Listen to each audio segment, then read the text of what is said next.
Good day. Ang paksang tatalakayin ko ngayon ay umiikot sa isang salitang madalas nating marinig, ngunit madalas ding hindi lubos na nauunawaan ang kahabagan, o sa English ay compassion. Sa aking sarili, pagkaunawa ang kahabagan ay higit pa sa simpleng pagkaawa o pagdama ng lungkot. Kapag nakikita natin na hirapan ng iba, ang pagkaawa ay madalas na pananandali ang damdamin na nakikita ko ang problema, nalulungkot ka sandali, tapos ay nagpapatuloy ka sa sarili mong buhay. Ang kahabagan naman ay mas malalim at mas aktibo. Ang kahabagan ay ang kakayahang ilagay ang iyong sarili sa kalagayan ng iyong kapwa. Ito ang pagtatanong sa sarili kung ako ang nasa kanyang sitwasyon, ano nga ang nararamdaman ko, ano ang kailangan ko. Kapag mayroong kang kahabagan, ay kinikilala mo na ang kanyang buhay, ang kanyang karapatan, at ang kanyang dignidad ay kasing halaga ng iyo.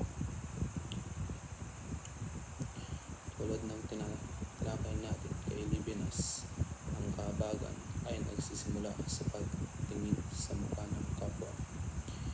Hindi ito ang pisikal na itsura lamang, kundi ang pagkilala sa kanyang bilang isang natatanging tao, hindi bilang isang numero, hindi bilang isang problema, at hindi bilang isang bagay na pwede nating baliwalain.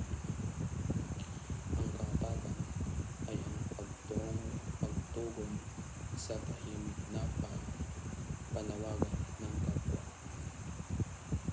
Huwag mo akong saktan, huwag mo akong itakwil, at tulungan mo akong mabuhay ng may dangal. Sa madaling salita, ang kahabagan ay damdamin may kasamang kilos. Ngayon, malinaw na sa atin kung ano ang kahabagan. Ang susunod na tanong ay paano natin ito may papakita sa tunay na buhay. Makikita natin ito sa dalawang mahalagang larangan: sa ating pakikitungo sa kapwa-tao at sa ating pangangalaga sa kalikasan at kapaligiran. Una, sa ating pakikitungo sa kapwa. Isipin natin ang mga isyong pinag-aaralan natin, ang kahirapan at ang kalagayan ng mga taong namumuhay na may HIV. Iba pang malubhang karamdaman madalas sa ating lipunan. Kapag isang tao ay mahirap o may sakit, agad siyang hinuhusgahan, iniiwasan o itinuturing na pabigat. Ang kahabagan ay ang pagtigil sa ganitong kapwa pananaw.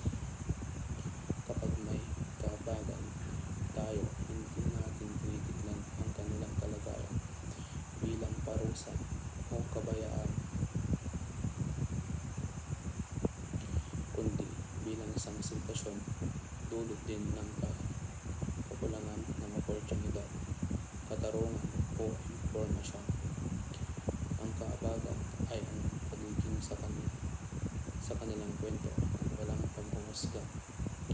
Ito ay pagbibigay ng respeto kahit hindi sila makapagbigay ng kapalit. Ang simpleng pagtanggap, ang pagbabahagi ng kaunting tulong, o ang pagtatanggol sa kanilang karapatan, ito ay malaking anyo ng kahabagan. Ipinapaalala nito sa atin na ang ating tungkulin sa kapwa ay walang pinipiling katayuan sa buhay.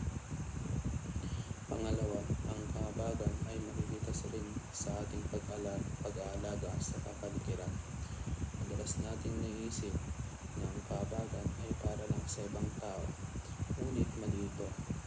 Ang kalikasan ang pinagkukunan natin ng hangin, tubig, pagkain at tirahan. Kapag sinisira natin ang kalikasan, Hindi lang ito pinsala sa mga puno o hayop. Direktang pinsala ito sa buhay ng ating kapwa at lalo na sa mga susunod na henerasyon. Ang kahabagan sa kalikasan ay ang pag-unawa na ang mundong ito ay hindi atin lamang upang abusuhin. Pinahiram lang ito sa atin. Tungkulin natin ingatan ito para sa iba.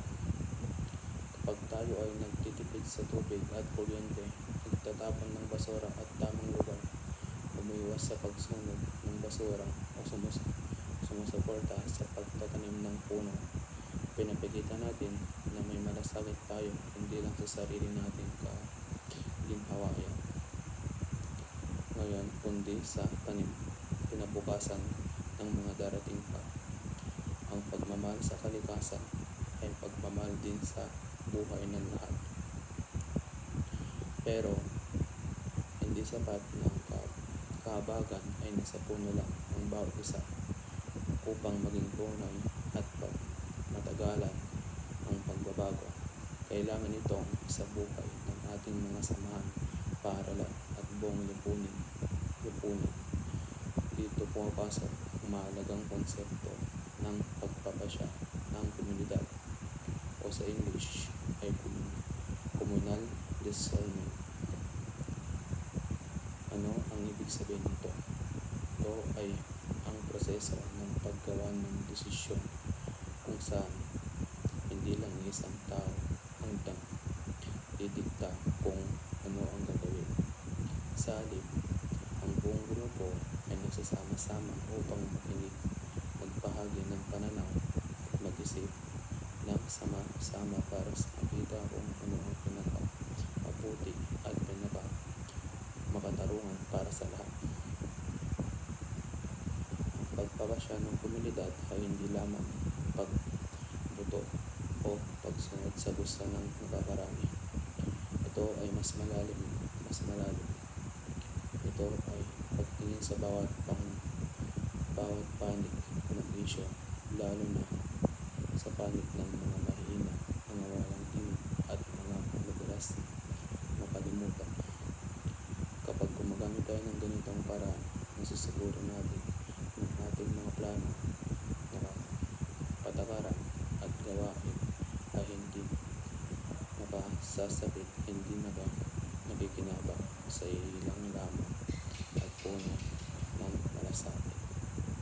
Sa ating paaralan, halimbawa kung magpapasya tayo tungkol sa mga proyekto o alitong turing, ang pagpapasya ng komunidad o pagtuturo sa atin na isaalang-alang kung makakatulong ba ito sa lahat o may iwang bang mahihirapan. Sa mas malawak na antas, ito ang susi upang ating lipunan ay maging makatarungan. Kapag ang mga desisyon ay ginagawa ng sama-sama at may pagtingin sa kapakanan ng lahat, nababawasan ang diskriminasyon, ang kasalanan at ang kapabayaan. Sa madaling sabi, ang kahabagan ang nagbibigay ng direksyon sa ating puso. Ngunit ang pagpapasya ng komunidad ang nagbibigay ng matibay na daan upang sa buhay ang kahabagan sa ating araw-araw na pamumuhay. Bilang pagtatapos, ang kahabagan ay hindi lamang isang magandang katangian ng dapat taglayin. Ito ang pundasyon ng isang makataong lipunan. Pinapakita natin ito sa ating maayos na pakikitungo sa kapwa, anuman ang kanilang kalagayan, at sa ating tapat na pangangalaga sa kapaligiran. At sa pamamagitan ng matalino at bukas na pagpapasya ng ating komunidad, nagkakaroon tayo ng kakayahang gawin mas maunawaan, mas makatarungan at mas mahalagang lugar ang ating paaralan, ang ating bayan at ang ating mundo. Ang hamon sa atin ay simple. Huwag kayang manatiling salita lamang ang kahabagan. Simulan natin sarili, isabuhay sa aking mga magawa at itaguhin kasama